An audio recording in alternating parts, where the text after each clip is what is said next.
This episode of Unscripted Turbulence is sponsored by Dude Wow Cocktails. Bold flavor, no extra ingredients.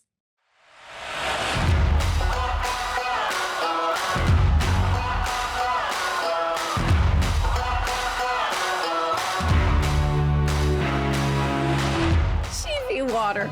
Oh my Like God. TV, you know what I mean? Where it's like, no, we just use it as a prop. I'm ready when you are. And I'm just gonna look at you the whole time. You could do, yeah, I mean, you can look at me, you could turn your chair.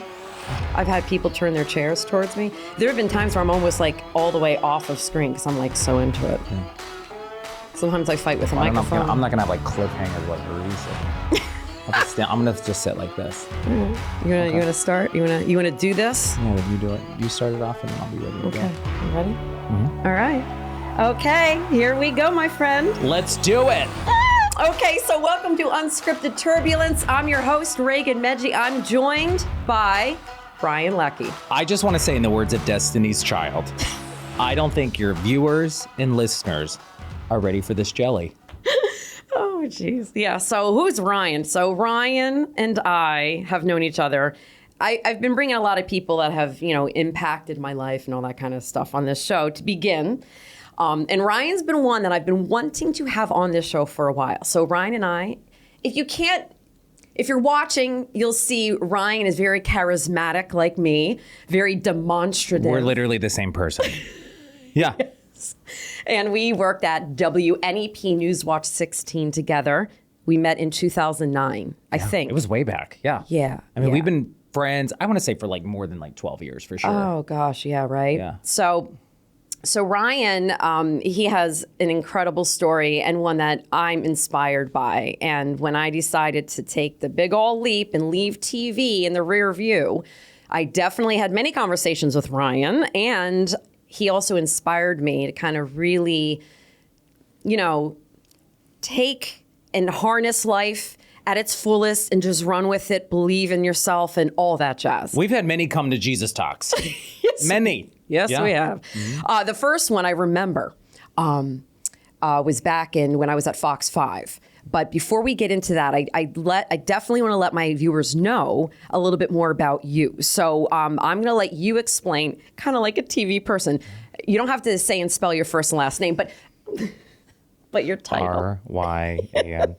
But your title, like what's your title now? What are you And then doing? you want me to back into it? I want to back kind of All into right. it, if you will. Okay. Well, first of all, I am so grateful that you thought I had an inspiring story to tell. Oh, my gosh. When we were talking, you're like, I want you to get my podcast. I was like, me? You're like, me? Why the heck not? So, I appreciate think that there that. are a lot of TV people out there and people in other careers that will definitely take parts of your story and run with it. Yeah, and I want to say, That's even if my you didn't view. work in television, I hope my story inspires you. If you're in finance, if you're in an interior designer, if you're just doing something that doesn't really kind of wake you up and make you feel alive, I hope my story kind of inspires you in that aspect.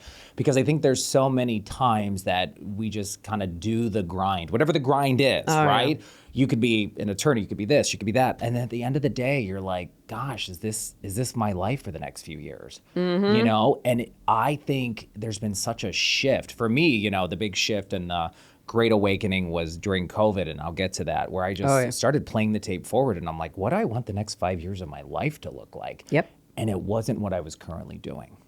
So my backstory, how I kind of got into, I guess. Yeah, so what are you doing now? Right now, I'm the CEO and founder of Reinvention Media. So we are a 360 marketing agency production house based near Scranton, Pennsylvania, but we travel all over the country.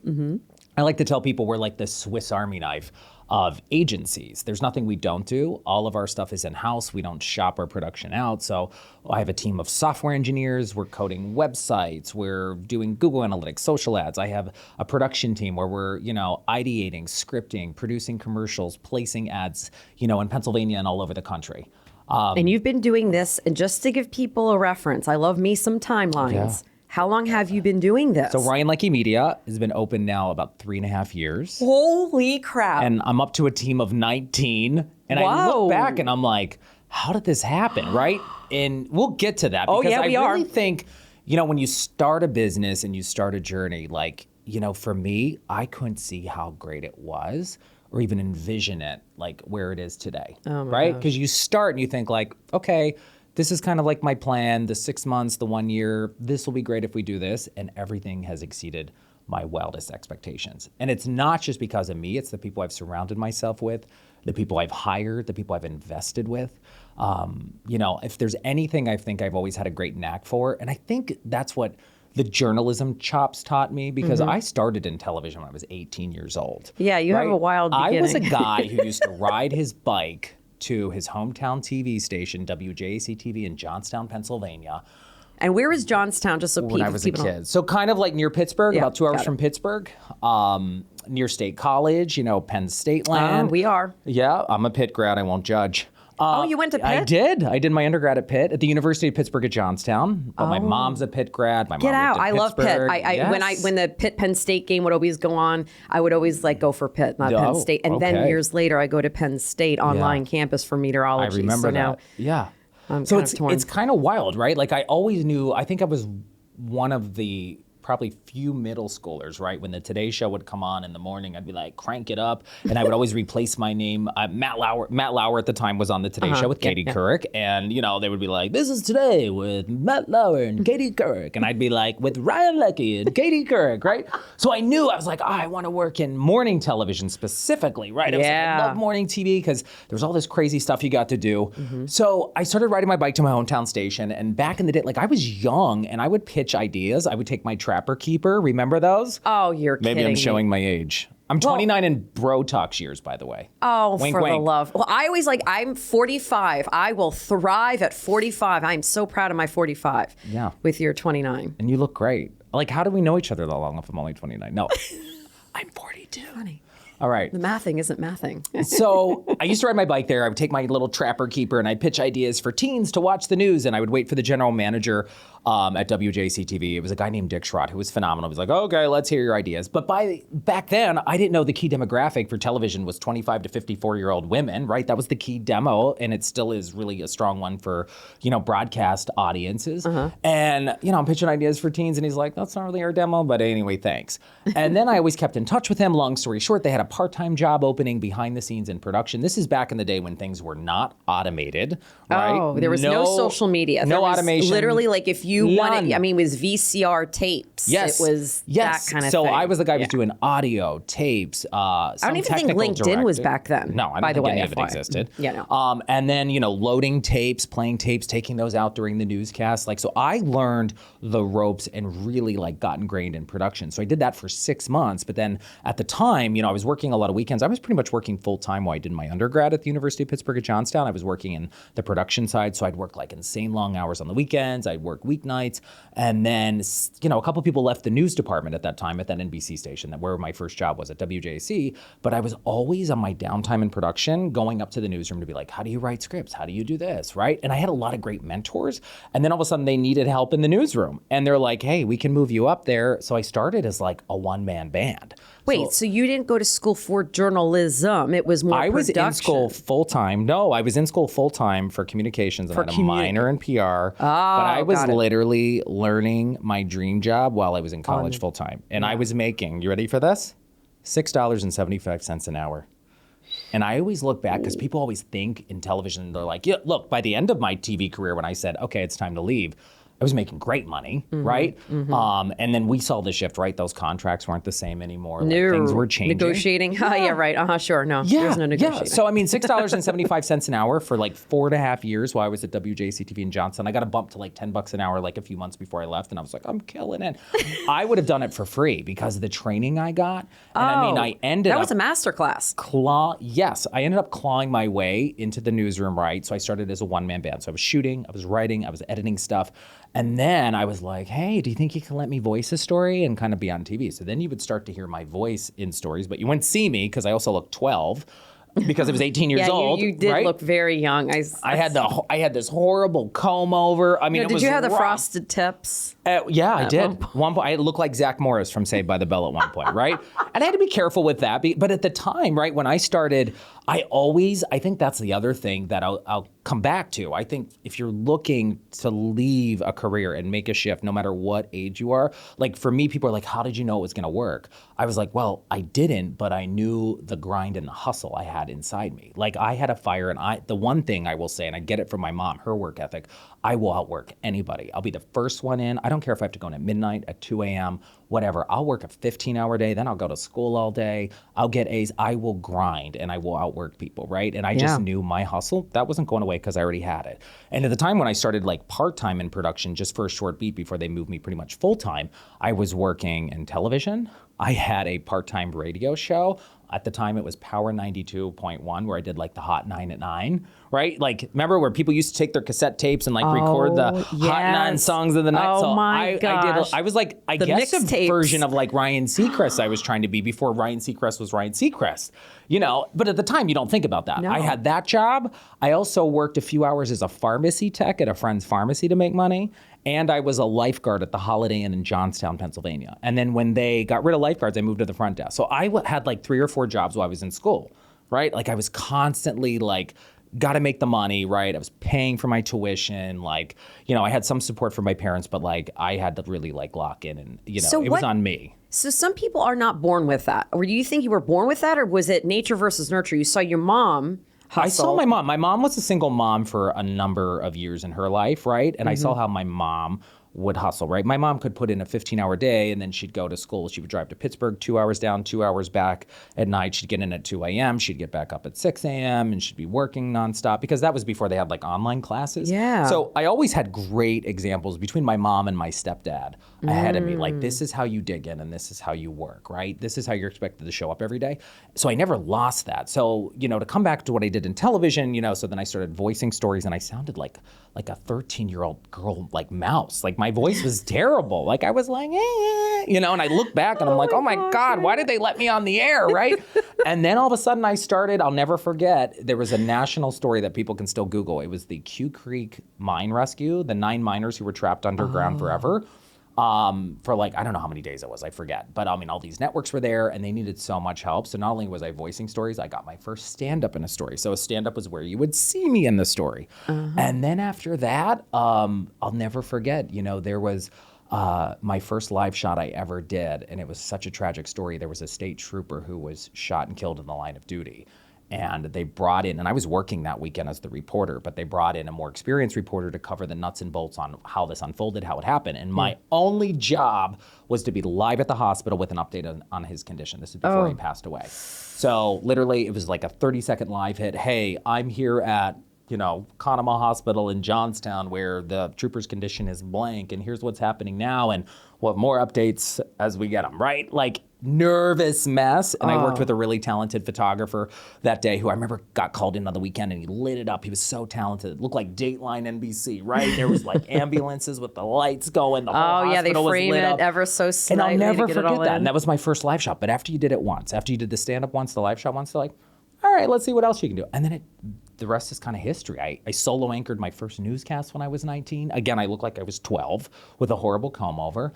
And you just keep going. And for me, it was kind of crazy. Then I was working on the morning show, so I would do like live hits for the morning. And this is back in the day when a lot of stations weren't really forward thinking, like, here's what's coming up today, here's what's happening, or celebrating the good community events, which I did later in my next career chapter in TV.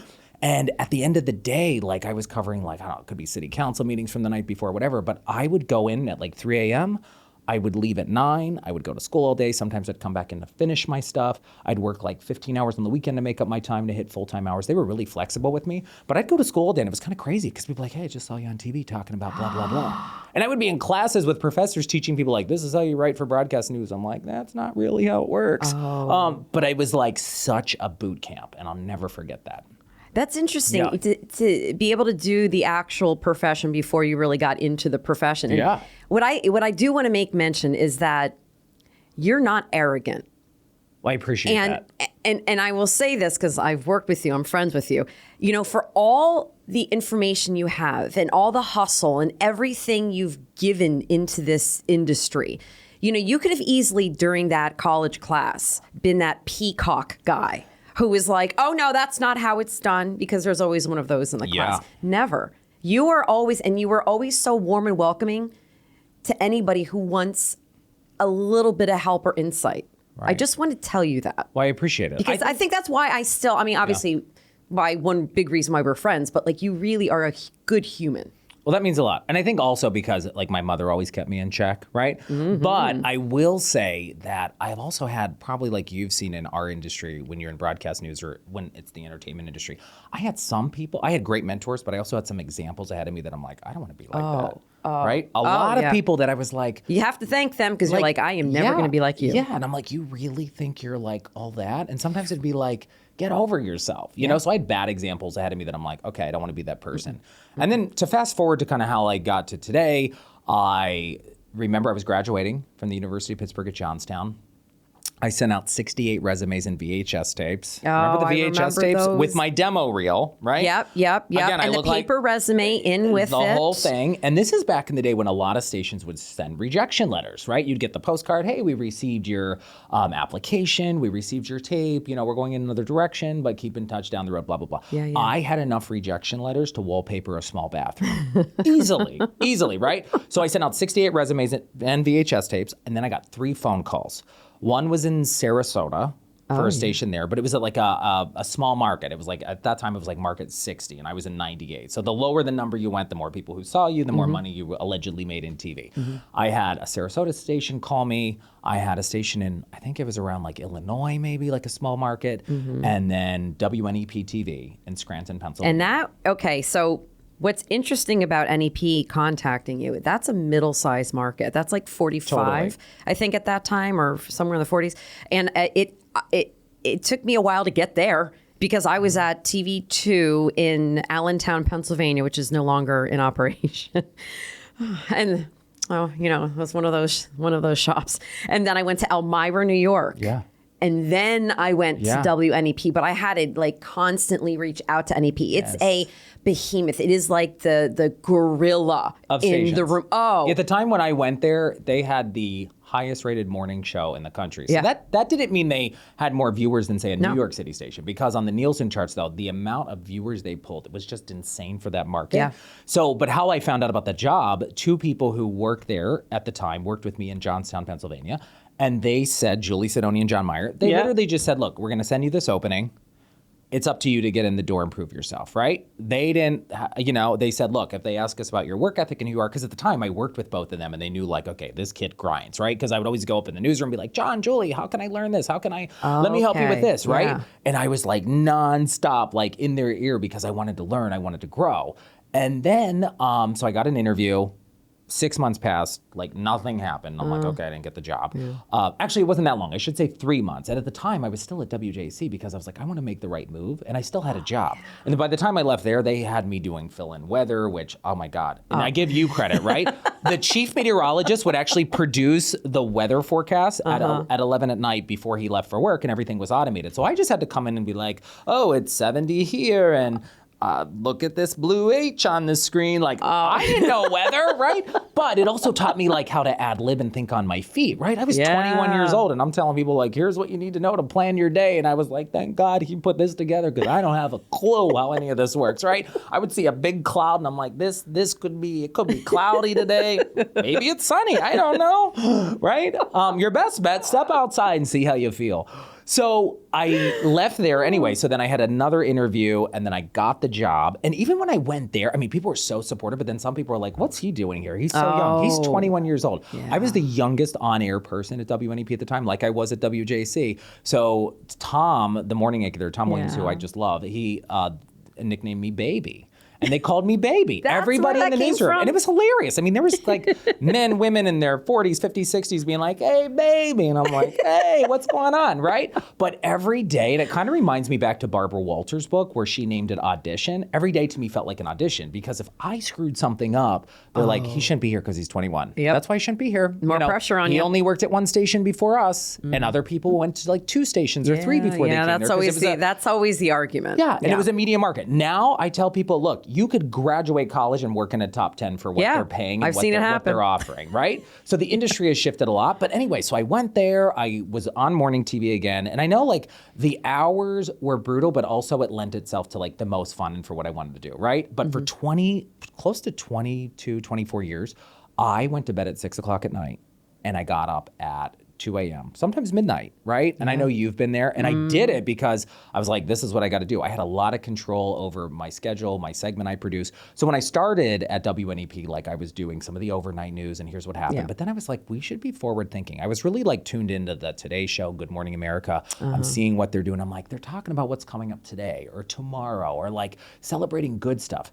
And then I was like, we should start doing like some community events, like happenings, like festivals and other things in our area. And I'll never forget, there was a lot of supporters, but some people are like, you can't do both. You can't be a reporter who does features and also hard news in the morning. You just can't do it. People won't know how to separate the two.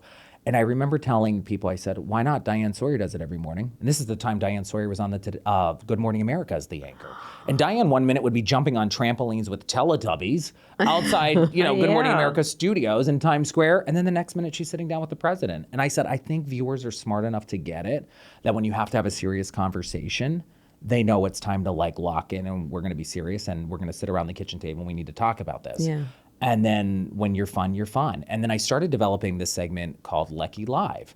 Yeah, I remember that. People, some of the producers, they were like, you should just do this segment called Leckey Live. And it like exploded. It took off.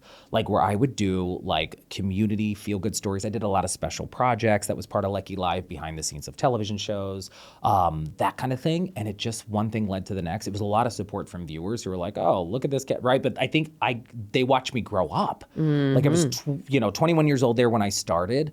I was there for like close to 18 years. Yeah, they felt like you were part of the family. Yeah. I will say that for the Leckey Live, yes, it was I always like to say there were zany parts of it. It was a high energy. It got you up and awake in the morning and you really, again, forward thinking what was going on. But when there was a terrible news story, you would get a plane pulled fell out of the like sky. every other reporter, Yep. and then you'd have to do that. And you could switch could it up. do it. I was on the desk filling in for Mindy Ramsey one day. I don't think I've ever told you this.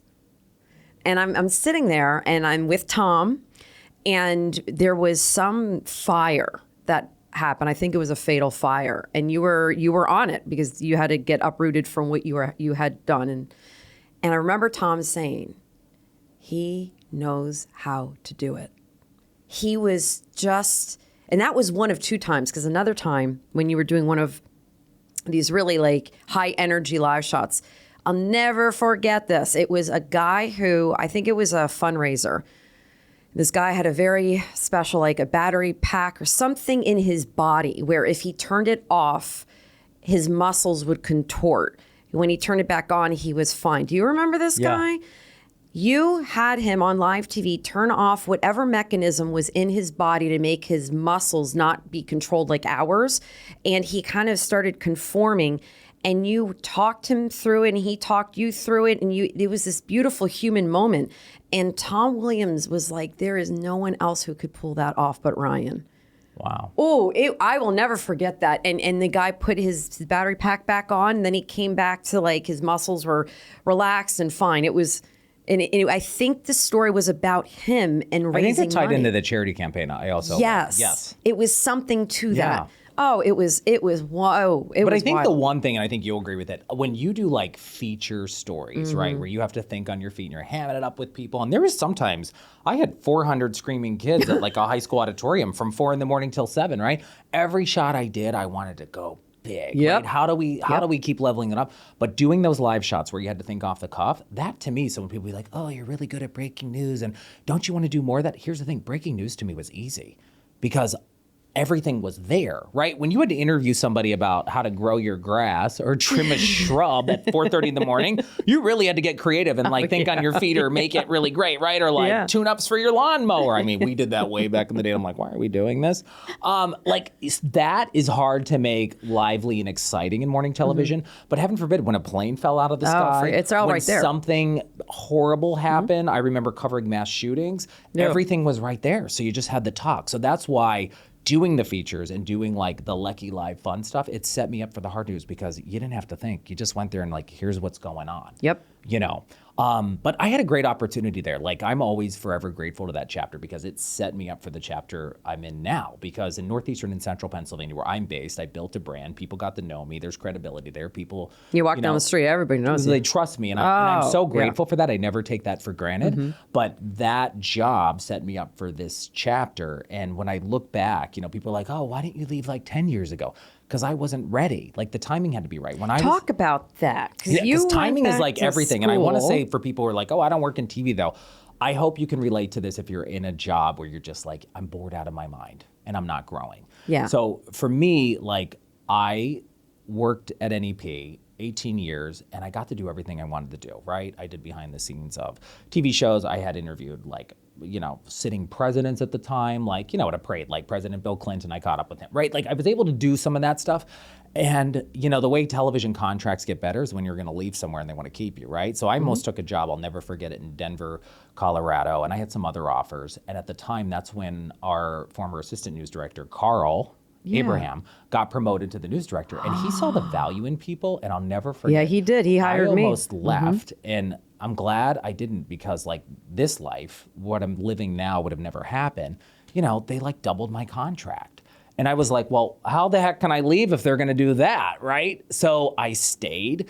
And then I just really had a great news director, Carl, and a great GM, Chuck Morgan at the time, who just like, they took care of me because they also know like I'd hustle, right? You need me to come in on Christmas to work? I'm there. You want me to, I don't care, I've worked here for 18 years. You want me to come in on Thanksgiving and do the hits and be sleeping at the table at 3 p.m. with my family? I'm in, whatever you need, right?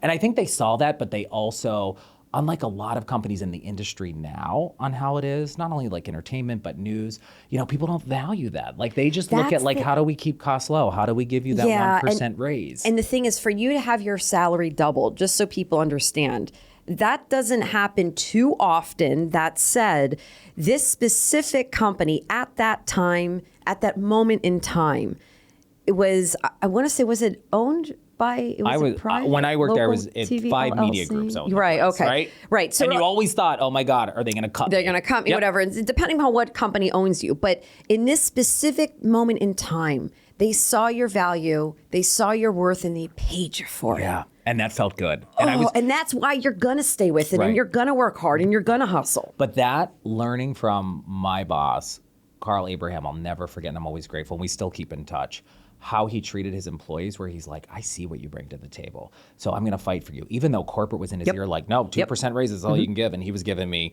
double, and then I got a 10% raise, and I got this, and I got that. And I'm like, you got to take care of your people. And I think when I left there, though, I mean, at the time, not only did I have my segment, they let me have, I had complete creative control over it because I produced the segment. I'm the one booking everybody. Like, I didn't have bookers and all these other people. Like, I did it all. I was also a control freak, right? Because if I wanted it done, it had to be like my way. I worked with great photographers. And, I did a charity campaign called Ryan's Run, where I got to run the TCS New York City Marathon. Like, how many times? 13 times. I did 22 marathons, but like 13 of them were in New York. And we raised, just about $5 million for kids and adults with disabilities who were helped by Allied Services, one of Pennsylvania's largest nonprofits, right? So I was able to do that. And I thought, like, this is great because I'm taking this platform I was given and, doing something with it for the greater good. But I think I learned so much about myself because coming back to what you said about how people kind of watch me grow up, I also like found myself at that station. Like, when I came to that station when I was 21, I was in the closet, right? Talk about this. I was, at the time, dating women and, you didn't have a lot of people out on television. Not Northeast Pennsylvania, and then especially. social media started. So then you're on. And by the way, I wish I got on YouTube back in like 2005 when somebody first told me to. Don't even start. Like, I know. I don't even do that. I would have been like Mr. Beast by now with like a bazillion viewers, don't even right? get me. I know. I think about it. I kick myself. regret Oh, no, I'm that. on TV, so it'll take care of itself. Oh my gosh. Anyway, so if anyone ever tells you about a platform to get on, because it's Get gonna blow on up, it. get on the platform. Yeah. So, I did find myself like, but when I came there, like I came there when I was 21. I don't think I came out until I was like 26, 27. And, having a therapist helped. And I still believe in therapy. I go to therapy monthly, right? It's great to have a third party just weigh in and I can bounce stuff off of. But, I worked through therapy. And then I remember, I'll never forget, I had homework to do in therapy. And if you're planning to come out and share with your friends, like you gotta call your sister, you gotta tell your mom and stuff. And I remember before the therapy appointment, I pulled into a CVS parking lot And I had like a few minutes to get the therapy, and I called my sister. I'm like, hey, I got to tell you something. Because I had to do my homework. Like I was also very diligent. I'm like a type A personality. I'm like, got to check this off the list. And I remember calling my sister. I'm like, hey, we need to talk. You know, I told her, I'm like, hey, I'm gay. Came out, did the whole thing. I mean, it was a little deeper conversation. Of course. And she was great, super supportive. Like my mom was super supportive. My mom had gay friends, but at first it was a shock to her because she's like, oh my God, my son's gay now. Right? Yeah. And you know, we worked through that, but my mom has been like super supportive of that.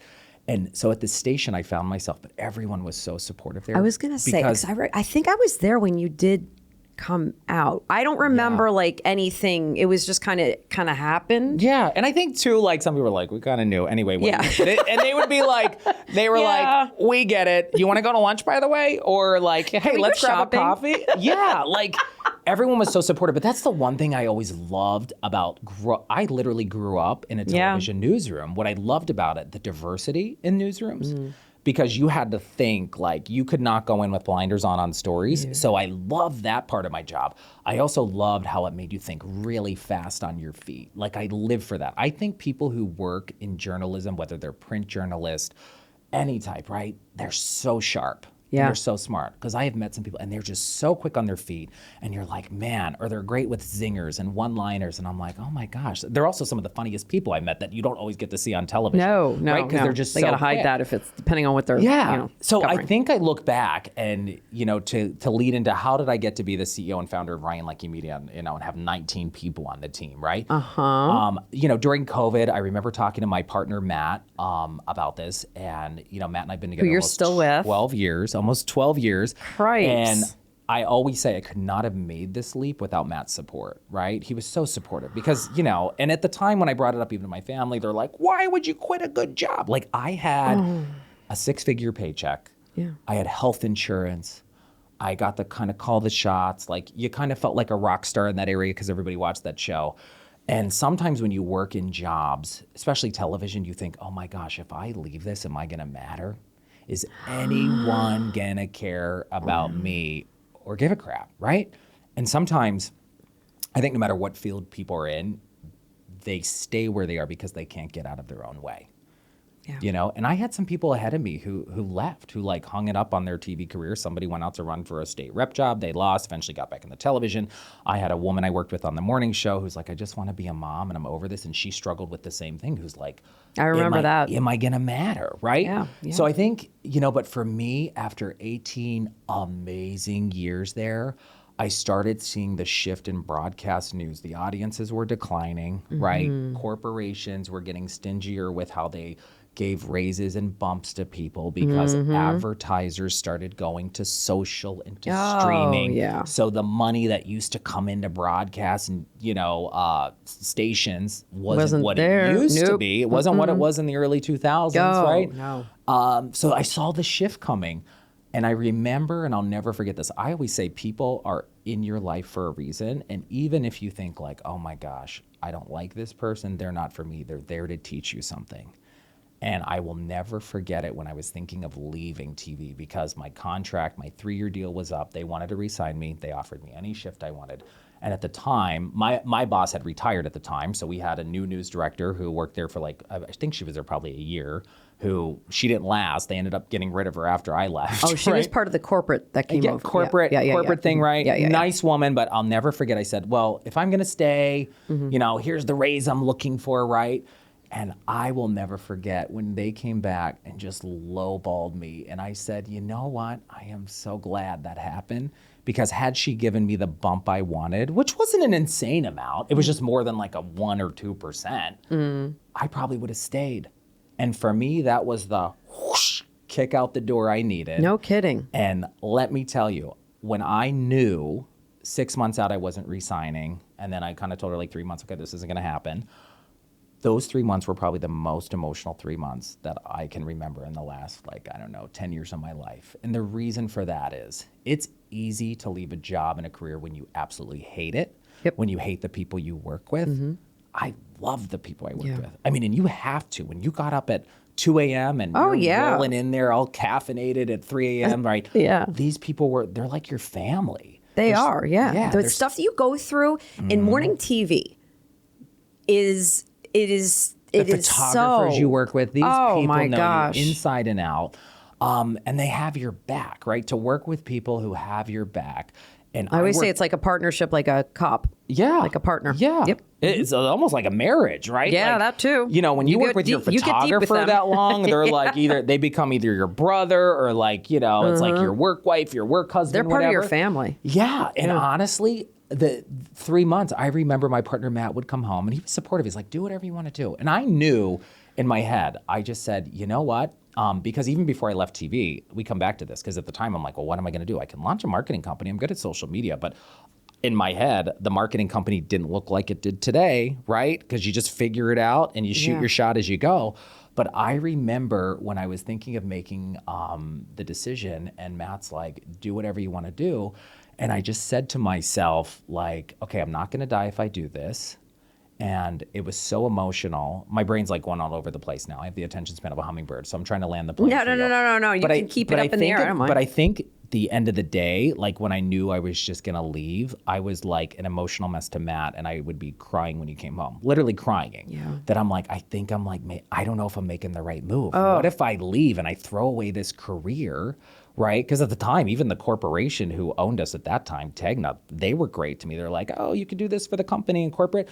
But what ended up happening was because the ad dollars were disappearing and they were getting tighter on stuff, it became to a point where they loved the idea of ideation, but not execution. And I was an idea guy. And I remember pitching ideas or technology, and it might have cost $200. We're going to implement this, and we're going to engage with our viewers in a new way. And they're like, well, that's not in the budget. We can't do that. And I'm thinking, another lesson learned for me as I moved ahead to my own company, said, I'm never going to do that. My team wants to invest in something. We're going to figure it out. If I got to take out a loan, I'm going to do it, right? Yeah. So push came to shove, and I remember saying I'm not going to resign, and I, said my goodbye announcement on TV. I'll never forget. It was Memorial Weekend. I said goodbye on a Friday. It was like the same week Ellen DeGeneres said goodbye. And I remember not watching her speech, but people then told me mine kind of reminded me of hers because I did say, like, basically I found myself here, and viewers were so supportive. And trust me, there were still people who, 98% of the people on my socials were always very supportive. But then you get the people like, oh, but you're gay, right? And when you first come out, it is so scary to acknowledge that. But now I'm like, you are correct. I'm gay. This is a picture of my partner and I, and we've been together for 12 lean years. into it even more, give them what they're asking And when for. I teach social media workshops now, I say you have to hug your haters, right? Like acknowledge Yeah. them, because so many people. I do, actually. Totally. So many people, like it takes me back to, Brene Brown, who I love, when she talked about the Man in the Arena speech, right, by Theodore Roosevelt, and how basically a lot of people love to take cheap shots at you when they're in the arena, but not on the ground doing the work, getting dust and mud on their face, right? And you have to like block that out because those people don't matter. I know what I was going to tell you now, coming back to what I said. Before I was leaving TV, after COVID, because I was thinking of leaving, but before I made the decision, right, Yes. I went back to school and I That's finished. what I was going to bring up, because I know you did it at one point. I finished my PhD at Marywood University in Scranton in strategic leadership and administrative studies. Why did you go into that? Well, it's funny. I taught for years part-time with my master's degree, but my mom, we're a very competitive family. At 58, my mom got her doctorate in nursing. And I'm like, she's not going to be the only one with a doctorate in the family. But I'm like thinking, I'm going to go back because what if I want to go into teaching, right? Like, what if I want to do it? Because then if I leave TV, like, okay, I got more credentials to back me up, because if you want to like get tenure at a university, you got to have a PhD, you got to have blah, blah, blah, blah, blah, all this stuff. So I went to school. I was taking I go all in. It kind of went back to my roots when I was 18 years old, working like 4 jobs, going to school, doing TV work. I took 18 credits a semester while I was working full-time still at NDP. Even on vacations. I remember with Matt, we took a vacation overseas our first time in Italy, and a few hours in the morning, I'm like banging out schoolwork, and you're looking over the Amalfi Coast, but you had to dig in and do it. And that's why I said Matt was supportive along the way. And then I graduated with honors. I was very proud with my PhD. And then after I got it, I was like, I thought that was it. I thought that was like, okay, you're going to go do this. And then I said, yeah, I don't want to teach. I don't want to do this. But I was so glad I had it, because it adds credibility to me when I get like paid speaking gigs. And it was kind of eye-opening. I'm like, wow, I just spent a lot of money on this. And I'm And like, time. I am so glad I did it because I learned a lot, especially about, gaming the algorithm and social media, like with my research. I was wondering, like, And my research was on social media's effects on men, a comparison of gay and straight males and how they react to picture-perfect images of male physiques on social media. Because, for millennia, there was so much research on how, women were impacted by advertising and how gay men were, but no one was talking about the straight guys. And I remember being at CrossFit gyms at the time, and there were guys who looked like Greek gods, and they'd be on social like, oh my God, you see this guy deadlift? Wow, I wish I looked like him, or blah, blah, blah. And I'm thinking like, have you seen yourself? Like, I was like, you look like a Greek god, but they were impacted by this. And I was like, no one's talking about it. Long story short, there was no statistical difference on how they reacted, right? They were impacted the same way as gay men and women, the straights as I call them, right? And how those images impact them, but nobody was talking about it, affecting their self-esteem, their confidence, etc. So moving this story along, get my PhD, and I'm like, phew. And I don't want to teach full time. So glad I got it. And that's what I think people have to realize. You might make a move and it's okay to do something and then be like, that wasn't it, I got to pivot, right? Yeah. Where you fail is when you don't pivot, right? And I remember hearing this description. It was Hoda Kotb from the Today Show. She talked about because even I looked at it for me, when I left television to launch my marketing production company, you're literally repotting yourself. And I remember the description Hoda gave. It's like when you take a plant out of a vase, right? The roots are dangling. And at that time, you're like, oh my God, where am I going to land? Where am I going to land? Is this going to work? Am I going to fail? And then you get in a new pot, and then you kind of settle into the new pot. And then for me, it was a bigger pot, right? And then you can start expanding like your roots, and you start growing, and you start like settling in, and you're like, I got this. When I started my company, 3.5 years ago, people are like, oh, you just made it look so flawless. And oh my gosh, I wish I could do that, blah, blah, blah. Let me tell you, like, I didn't have a clue on a lot of the stuff I was doing. But coming back to like what news taught me growing up, you call the right people to get the answers you need to figure it out. And I did. And I had a great network I built. So when, I had a client, I'll never forget, like we started with social media. I said goodbye on Friday, Memorial Weekend. I took Saturday off and I was working Sunday with a client. I'll never forget that example you gave me. I want to pause this because that was the example you gave me when I was in my car, maybe in Chinatown, working at Fox 5 New York. I want to say it was May, and you had already left the industry. And I, at that point, I was starting to get a little antsy, like, I feel like I need a change. I don't know. And I was coming up on a renewal, and I don't know. And I felt fat. I remember that chat with you. I felt real fat. I was sitting there just fatting it away. You're like, I'm working mornings. I'm not working out. I'm not. Yeah. And everyone's been there. Who's watching this? Everyone has been there where you had some type of self-doubt, self-confidence issue. You weren't as locked in as you wanted to be. We get it. Oh, yeah. Right? So you have a perfect body if you're watching this. If not, you should because Ryan has a perfect body. Holy crap. But anyway, so. Follow me on Instagram for those straps. No.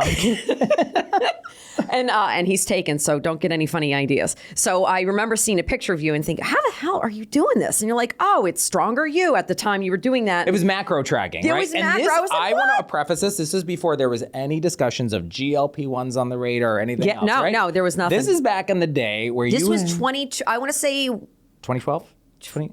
No, this is 2020. Okay. We are talking like, I think it was May 2020, because I remember we were all at that point reporting separate in our cars. Yeah. We were all far away from each other, and I felt fat. And you're like, yeah, and you told me about. Yeah, I said, connect with this person. Yep. They're going to be great. Yep. You're going to have to weigh and measure your food, right? Like my house, you'd walk in back in the day in like 2020, it looked like a meth lab, right? There's scales everywhere. I'm weighing and measuring protein shakes, like Metamucil, everything you can think of, right?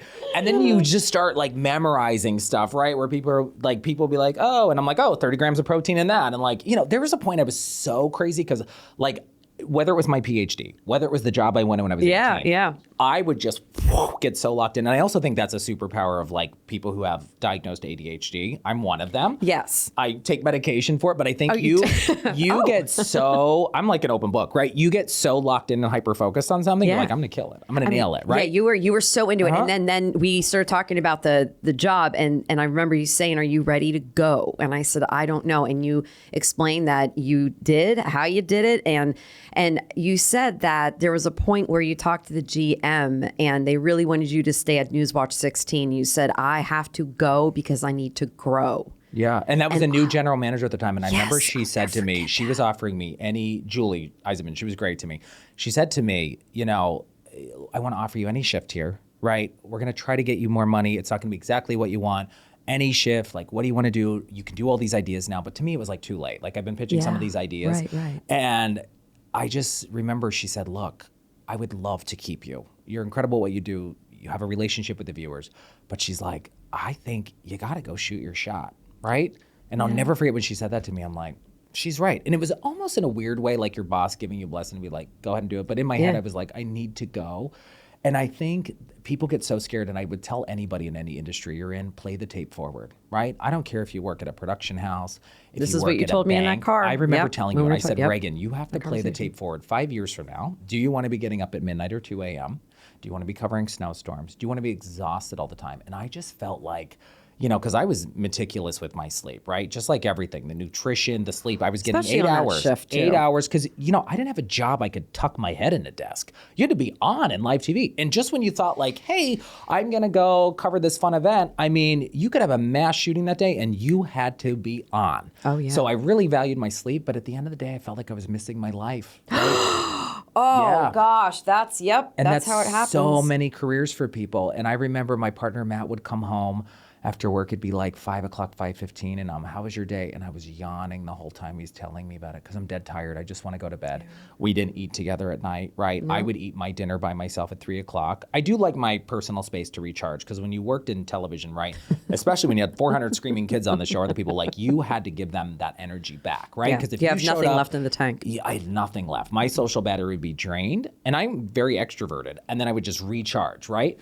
And anyway, so I left, and, you know, I remember I started my business. You know, I took a day off from work, and everyone's like, "Can you take a few weeks off?" I'm like, I jokingly said, I'm like, no, my partner said we got bills to pay. I got to go to work, right? Yeah. So I went to work. I hired my morning photographer at the time. He was my first full-time hire. I hired him about a month later out of there. And it was scary for him. He's like, okay, here's Ryan starting this company. I started my company that I was saving money for. I didn't take out any loans. I had about 10 grand that I started it with, right? I had to buy laptops, new editors. I had to invest in like camera equipment, mics, everything. I had like 10K that I put out of my own money. Matt supported me. He's like, take money out of our savings. Like, let's do this. Because I didn't want to go in the debt, right? I was like, I already still had student loans. Thank God I paid those off. But I was like, I just don't want to like, because if it doesn't work, I don't want to be like, okay, I owe the bank 100 grand, right? Yeah. Totally. So I started on my dining room table for like 3 months, right? And it, you know, Eric would come over there. We'd edit there. I hired some other people. We would start doing remote. The remote thing really didn't work as well. And I remember Matt coming home. He's like, you can't be working on our dining room table every night because when I come home, I don't want to see your team, right? So I remember I got an office space, and one thing led to the next. This place I'm in now, and now I'm like building my dream office at the same location, and it looks like a New York City production house, and it's really exciting. I've seen the pictures. I haven't been there yet. Yeah, But it's really neat. But one thing leads to the next, right? I had a small office, and now I have 3 big ones for a team of 19, right? And sometimes I walk in there. I remember we had a meeting like the other week, and we're around a conference room table, and there's 19 people in there, and I like remember looking at Dave, our old executive producer at WAP. So if you've been watching and listening to this podcast, he's talking about Dave.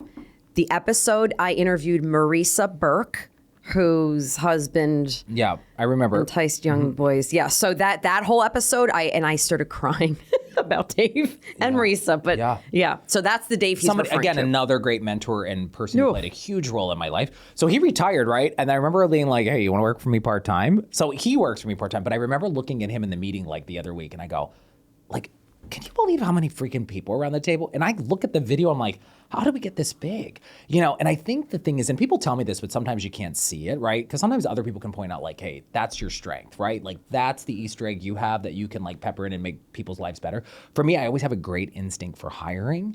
And people are always like, oh my God, your company's successful, blah, blah, blah. It's not just me. My name's on the company, but I always tell people when you hire me, you get the team, right? And the team I have, I'm so grateful for. They're rock stars, and they're all ages, all diversities, people from all walks of life, straight, gay, people who are like trans, whatever. I always tell people, if you have to hug a tree at noon to feel good about yourself, go do your thing. Just get your work done, right? That's what I say. That's what I care about. Like, That's get your work power. done. Is that your battery pack? Then that's good with me. Yeah. So you know what? Like I always had a great instinct on hiring people, but people who had a hustle and who had a grind, right? And, it's the team that makes like the business. And coming back to what I said earlier about having that boss, Carl, who's like, oh my God, you're going to leave for Denver. You're going to leave the station. Let's double your salary. People who invest in you. Now, I don't think I'm at the point I could double everyone's salary at my company, but like you invest in your people. Like, okay, you want to go to Las Vegas for a computer coding event? Okay, let's send you there. Let's do it, right? And you figure it out. And I think that's the other thing. People are so scared to go out and shoot their shot because they don't have everything figured out, right? And oftentimes I feel like I'm on the hedonic treadmill, right? Where it just never ends, meaning like I will accomplish something. And sometimes I can't even sit with that to see how cool it is because I'm looking around the corner to be like, what's the next big gig? What's the next Super Bowl ad we're going to shoot, right? Can we shoot a Super Bowl? Like you're always like leveling up. And I always tell my team, what we did today is not good enough for tomorrow. What we're doing tomorrow is not good enough for the next day. Like how do we all continuously, collectively level up each other? And that's what I try to instill in my team because that's what I expect out of myself. And I think my team will definitely tell people like, I'm not a hands-off CEO. I'm not a micromanager. I learned, like when I started, I was probably a micromanager, right? But nothing invigorates me when I get to be creative and get in the weeds with my team when they're like, we're cutting this spot, but this commercial's timing out to like 35. We got to cut this, but the client wants this. I love to sit right down with our editors and just be like, let's figure it out, right? And you do. Like, and I'm grateful because my last chapter, as I said, set me up for this chapter where people like the leads keep coming. We launched a big successful billboard campaign, and I think it also comes back to, will I matter if I leave this job, right? Because television was my identity. Everybody knew, hey, it's Leckey Live, right? Oh, yeah. And honestly, I kept my social platforms. People still connect with me there. They still see me. Like my mom became like a rock star in her area because she's on my socials all the time. She's so cute. And I think but for me, I was ready to give that up because I was just like, at the end of the day, I was bored out of my mind.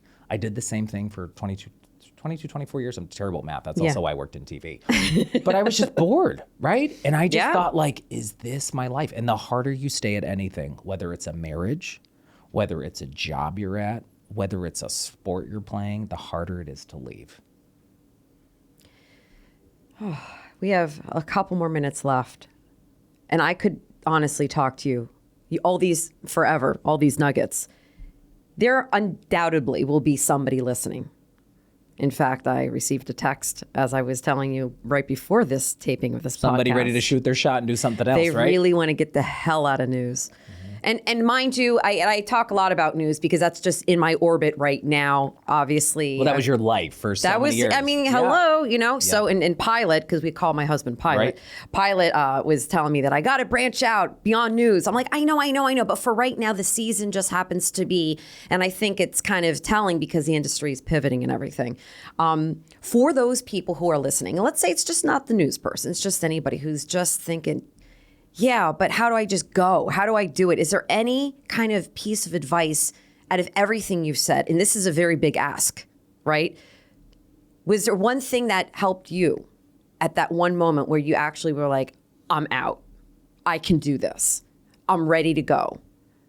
Or I know I have something bigger on the other side.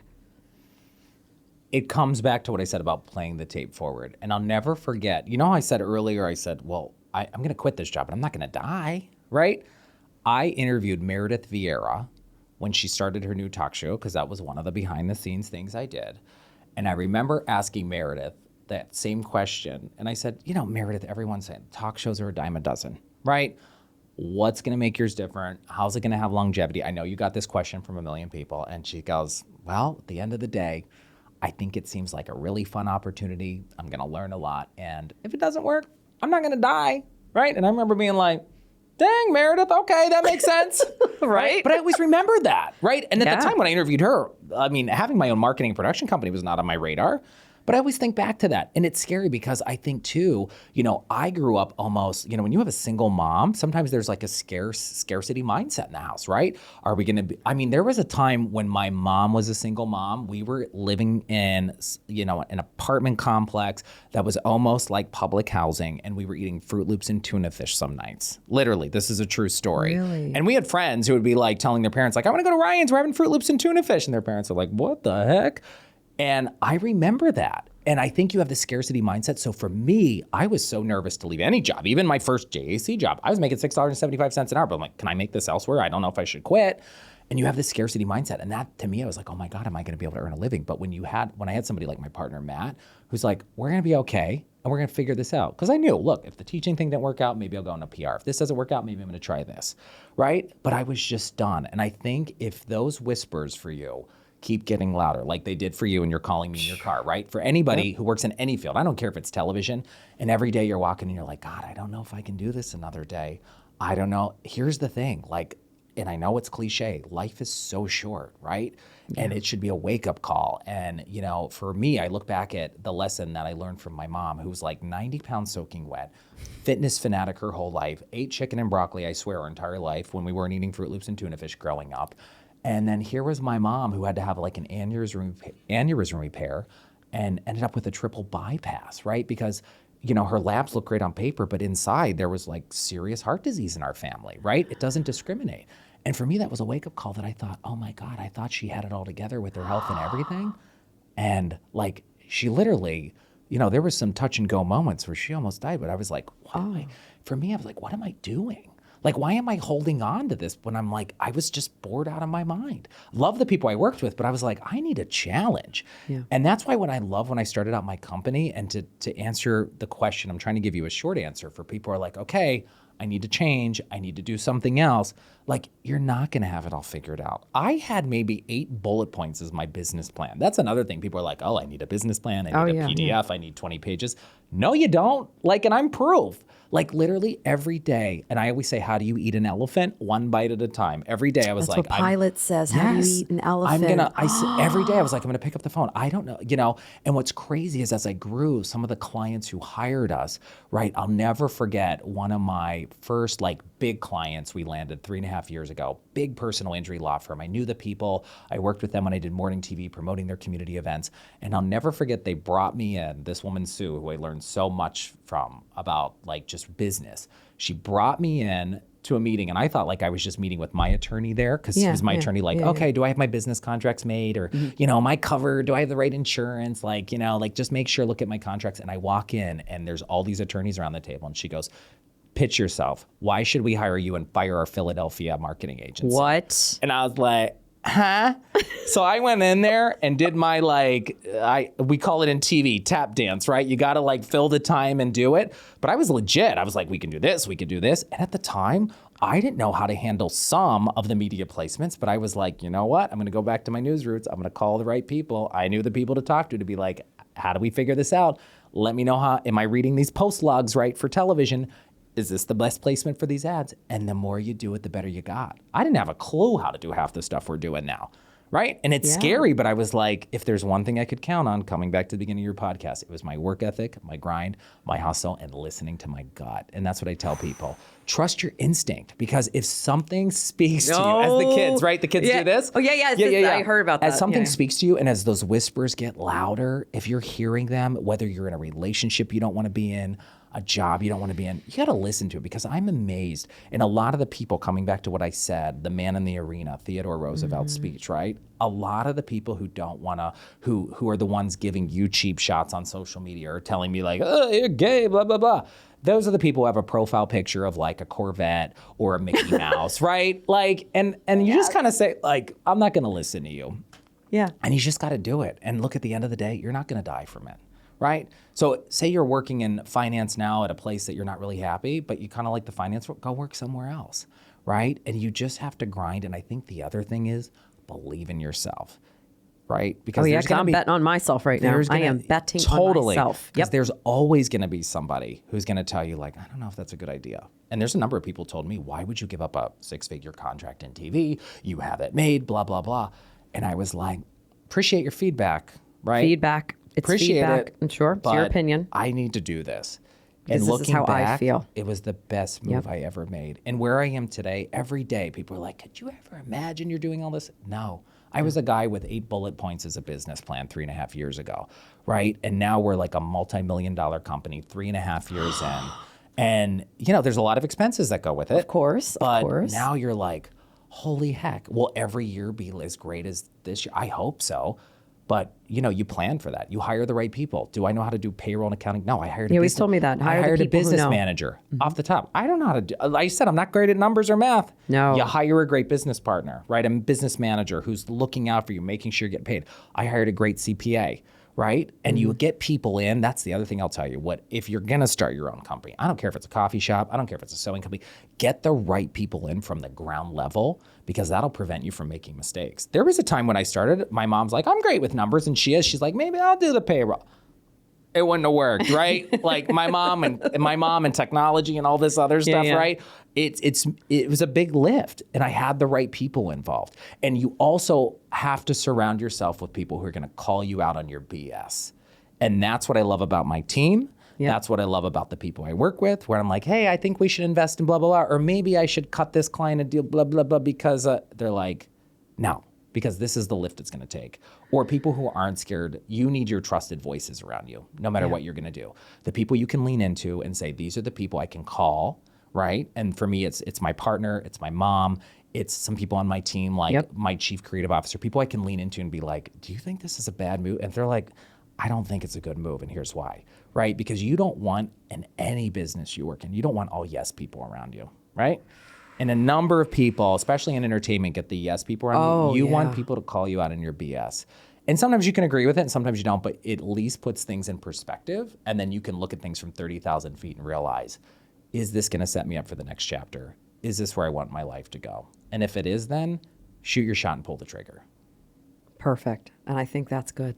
And I think that's a wrap. We could have kept going. I love this. I know. I'm looking at the time. I don't want to stop, but that was a good way to end it. I have nothing else to add. Yeah. Well, I are so appreciate you powerful. having me. Well, I appreciate it. I'm and serious. it's funny, like and I think everyone sees this when, you asked me to do this and I'm like, people are interested in my story. I'm grateful people want to hear it. And I hope at the end of the day, it just inspires even just one person, right? Relationship, business, whatever. Just shoot your shot. Just go do it. I love playing the tape forward. Yeah. Play that tape Because forward. at the end of the day, people wake up some mornings who they think they're healthy and they have it all together with stage 4 pancreatic cancer, right? And their life changes like that. Yep. And I think if you had that kind of news and that diagnosis, how would I live my life differently? And play it like that. Oof. Wow. That's something to think about. Yeah. Well, thank you so much. Thank you. Really. And I love the I'm digs. surprised that I you were love the surprised that you digs. would be on this. Are you kidding me? Yeah, but I appreciate it. You're it's funny. phenomenal. Sometimes I'm like, does anyone, you know what I mean? Like, is anyone gonna care? You're just wow. So I'm so glad that we kept in touch and stayed friends. and I'm proud of you, right? I mean, it's a risk what you're doing. Well, you gave me the idea to find a podcast studio, which must exist in New York City to start your podcast in. Yeah, and I said, this do it. is because of you. So thank you. Yeah, and here's me. I was just rattling that off. I'm like, there has to be You're something like, did I there. say that? I was like, yes, Yeah. you did. Yeah. I have the notebook to prove it with the notes. Yeah. All right. But I also know how you work, and I know how you grind, and I know you're just gonna keep killing it. Oh, thank you. I appreciate that. All right. Great to see everybody. All right. Yes. I love you. Thank you you. too. This All was right. great. I'll talk to you later. Yeah. Like after this, and we're going to go and like pal 5 around in seconds. New I'll York. text you. All right. Thank you, Ryan. Thank you, everybody. Bye, friends. That was great, right? Take what lands, leave what doesn't, and keep moving forward. Follow wherever you're listening, and if you are watching on YouTube, hit that subscribe button. It helps more than you know.